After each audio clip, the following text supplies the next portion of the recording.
All right. This is Huge Movie Fanatic Nate stopping on by for a commentary for Texas, Minnesota Chain Saw Kiddie Massacre. I thought it only made sense to. This was not originally a part of what we did in 1988, obviously, but I thought it only made sense to snazz it up a bit by riffing on the original. The original John Larroquette opening of the original Chainsaw. I thought it'd be fun to riff on that and make this presentation a little more cool and pay homage to the original great film Texas Chainsaw, obviously, in December 1988, meaning when it was filmed. So here we go. This is PXL 2000 or Fisher Price PXL 2000 video camera. I'm pretty sure this thing might have came out in 87, maybe 86, 87. I got one I think in the fall of 1988. So this thing was basically a Fisher Price toy video camera that recorded on conventional audio tapes. And the package I got, we got the whole package with the little mini TV, and I think it came with 2 Fisher Price audio tapes and a bipod and a means to hook it up to the mini TV and stuff. And back then, this is, when I first got it, I was using it how it was meant to be used, which is recording on the little audio tapes, and the motor was so loud that we had to yell and scream for the dialogue, what little dialogue there is in this movie, so for people to hear it. And the thing that's really cool is once the chainsaw starts, it kind of it's so loud that it actually, I think, is louder than the sound of the motor running. So this is in the trailer park back when I was living in the trailer park, and this is my buddy's Jess. This is his, I guess we can just call it house. And what we thought it being, 11, 12-year-olds at the time is, I don't know if you can tell, but the couch in the background, we just threw a sheet over it to kind of, obviously we didn't have Bob Burns or anyone to help us make bones and things like that to do the crazy chainsaw family's house. So we just thought, well, how can we make the house, the interior of the house look a little different? And we just simply threw sheets over stuff, and it actually gave it we didn't throw, you can kind of see that's the kitchen area. We didn't throw sheets over, we just threw sheets over the couch just to make it look not so domestic. But I don't, if you haven't already guessed, I play Leatherface in these all but one of the kills. And we actually have a homemade little whatever it's called. What's it called? An apron? We probably just took an old white sheet and just cut a hole in it for the neck and put some. This is just a couple months after Halloween, so we had some fake blood left over. Splattered the fake blood on the white homemade apron, and I got a little toy chainsaw that was green. The body of it was green. Got that after was able to find that after I saw Texas Chainsaw, all of it for the first time, which is just weeks prior to this. The movie made such an impression on me. I had to do a movie basically, which is just, as you can see, kill after kill after kill. Now Jess's thing at the time, he was watching a lot of MTV and this kind of shit. So for some reason, he always gravitated. He did it three times in this short, which he wanted to either do, or was it 4 times, or maybe 3 times? He did a couple news reports, which is this, and then one interview, which is of probably what kind of thing that was happening on MTV and cable television. I didn't have cable ever, so. But I thought this is funny that he's doing a news report on these killings, and Leatherface basically appears in the studio and kills him on camera. I thought that was, I don't know who the hell's idea that was. I think he wanted, maybe his. He wanted to. I know that he wanted to do the news thing. So maybe who the hell knows? Now this is Jess's brother. What this is him breaking into Leatherface's house, trying to start up the chainsaw. He does, and then Leatherface turns it on him and kills him. So that's Jason's first appearance. He'll go on to die several more times. Part of the reason I'm doing this commentary is to explain what the hell is happening. So that was as 11 and 12-year-olds, we didn't I wasn't really interested in frickin' plot. Obviously, it's interesting watching this, and it's just like a series of killings. That to me at the time of being 11 going on 12 was what a horror movie was for. It was just the kill scenes. So this, our little Texas Chainsaw short, Texas Minnesota Chainsaw Minnesota, whatever the hell you want to call it, is just killing after killing after killing. There's some bits where Jess gets to do a news thing or a MTV kind of interview thing or whatever. And as you can see, we've ventured outside. A big part of Chainsaw is that famous nighttime chase, Sally chasing her through the thorny bushes, trees, and all this kind of stuff. So we ventured outside to do some stuff. As you can see, it's December in Minnesota in this trailer court, and it's just like there's just snow everywhere. And for some reason, I don't know why, I wanted to be in a t-shirt, but I suffered in December in Minnesota in the t-shirt for a while. Towards the end of the movie, I said, screw it.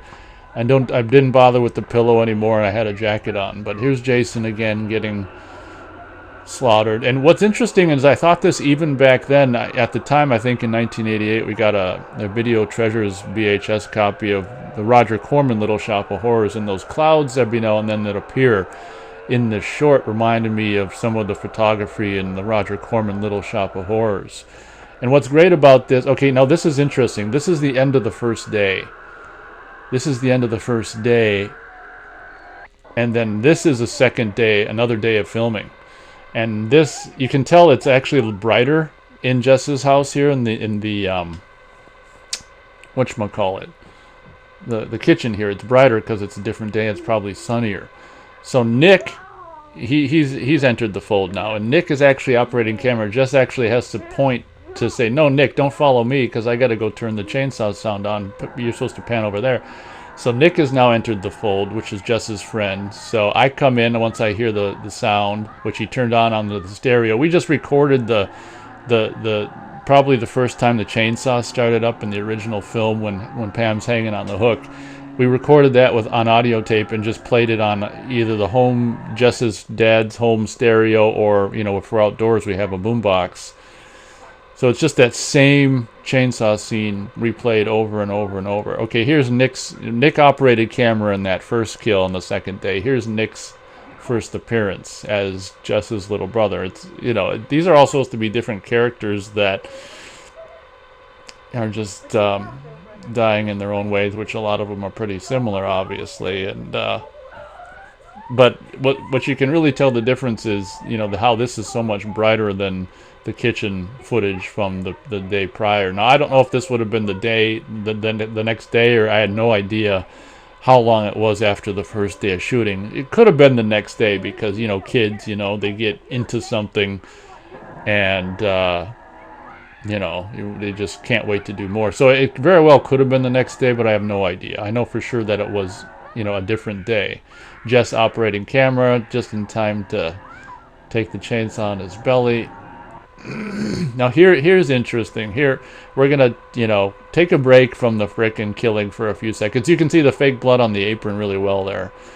And this is Leatherface in his house, puts the chainsaw down, and all of a sudden here comes this talk show host anchor who breaks in or just meanders into the shot, and he's gonna take Leatherface's chainsaw so he can do a whatever MTV show around it. This is probably what Jess would have seen on cable television, like this this obnoxious behavior. I would imagine it was on MTV. I don't know. Luckily I never had cable, so I don't know about all this obnoxious cable television personalities, but I'm pretty sure this would have been riffing on something he would have seen on cable or whatever. And so it's ironic that he's quote unquote interviewing Nick when Nick doesn't really even get really to do anything. So this is some of the only story structure in the whole thing, where the previous scene involved this character stealing the chainsaw. Cut to the next scene, he's doing the talk show about it. So all this stuff is just ad-libbed, and Jess is just a freaking natural on camera. He really was. And it's just all ad-libbed. And there you go. So this is funny. He's gonna he stole the chainsaw. Now he's gonna try to start it live on air, And as soon as he gets started, he does a really good, obviously it's a piece of plastic. I love how he does this cartoon thing of like, oh my god, it's alive, it's running, like it's got its own. And then I come in, it's got its own, once it's alive and running, it's got its own life. And then I come in and what's done several times in this short, I turn the chainsaw back around on the victim and plunge it into their chest. And Jess is just really, here's Jess's second attempt at a news thing. This time, unlike the first time, he actually, instead of holding an invisible piece of paper in his hand, he's got Nick to give him a real one. This one, unlike the stolen chainsaw, is like a stolen or discovered apron here of Leatherface. And just like with the stolen chainsaw thing, he does a little spiel about it, and Leatherface enters the shot, puts on the apron, and kills everyone. But yeah, you can see the fake blood really good on the apron there. Believe it or not. So yeah, they're just actually handed a piece of paper, handed to him from Nick. The framing could be a little bit better here. His head's kind of cut off, but we're 11 and or 12 years old. So give us a break. Here is it? Yeah, here you can see the pillow sticking out of the shirt. Leatherface wants his apron back. Of course, I never have a Leatherface in this whole thing. It's just my face. Put the apron on. Go get the chainsaw. Start it up. I love this bit where the chainsaw, he's like, Jess is like, oh my god. Oh no, first we're starting it. And once it's running, he's like, take him. And I remember thinking as a kid, like, that would have been a cool, like, sidekick thing. I wouldn't see Chainsaw 2 until, like, the spring of '89. Watch this. Just, he did this really great, like, exaggerated, okay, his arm comes up in a shot, cut off, and there's his elbow. That is so freaking funny. Just ad-libbed. Oh my god. Okay, here's Nick outdoors. We probably got bored with indoors after a while and headed outdoors. Here's Nick. That's the exterior of Jess's, trailer. Here comes Leatherface. And whoever is probably Jess's brother who was operating, or maybe Jess was. But I remember being disappointed that, every now and then he accidentally pressed off. So there's like some anomalies in this scene, like it goes on and off, or off and on a couple times. And I was, even at that age, I was kind of picky. I was disappointed in that, but it's a cut and run chainsaw murder there. Okay, just trying to do different things. Here's just like with the original movie from the 70s, just coming upon the house, in this case the trailer, the Leatherface trailer. This is funny because Nick is operating camera. So Jess is looking at him and he's like, okay, Nick's supposed to press play on the... Yep, he nods there. Press play on the sounds. And Jess is wondering why the sounds aren't starting. And then there they go. They start, and that's my cue, as always, to come out. And Chainsaw involved that, as I said, famous chase scene. So I wanted to do a little bit of that chase stuff. So we're jumping over melting snow and, water puddles. And Jess didn't want to obviously fall into the snowdrift here. So he just kind of kneels down, and which is understandable. Who wants to fall into a snowdrift when they're wearing a t-shirt on? Okay, now this is the only scene where Jess is Leatherface, and I don't think he bothered with the pillow, but he has got the apron and the chainsaw. Nick is throwing snowballs at him. He's like, this ain't no Halloween.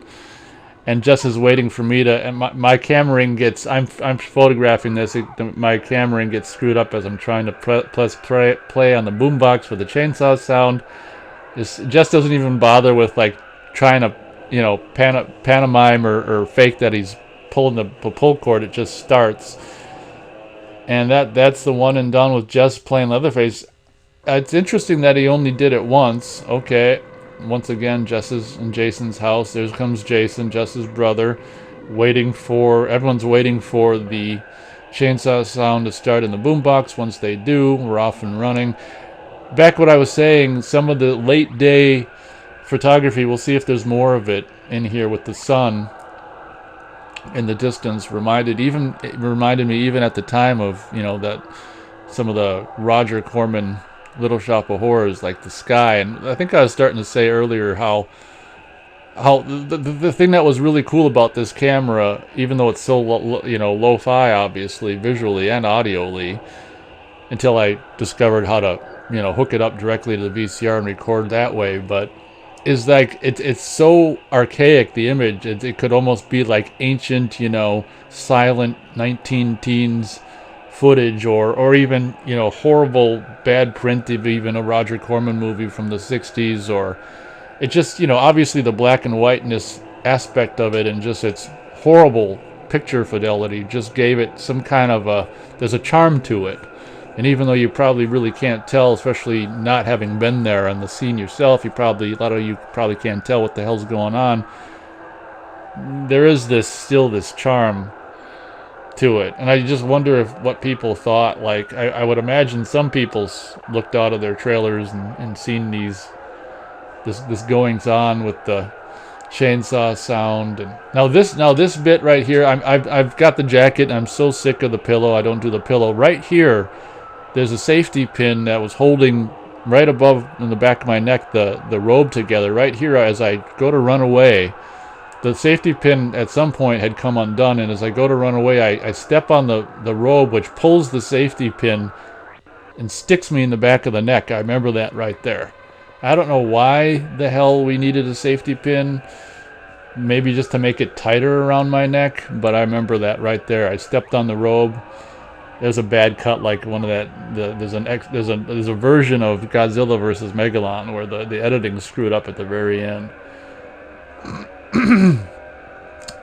But all of this was recorded onto the audio tape as the camera was supposed to be used. And as you can see, this footage, there's like some anomalies on the actual footage, which is a bummer. But at least the majority of the short is pretty well intact. But this is what the defect of recording on the audio tape can look like. But at this point, we've pretty much done, all we can think of, and thus ends our chainsaw movie. So thank you very much for watching. Hope you watched the original, and thanks for listening to the commentary. It's definitely been a pleasure.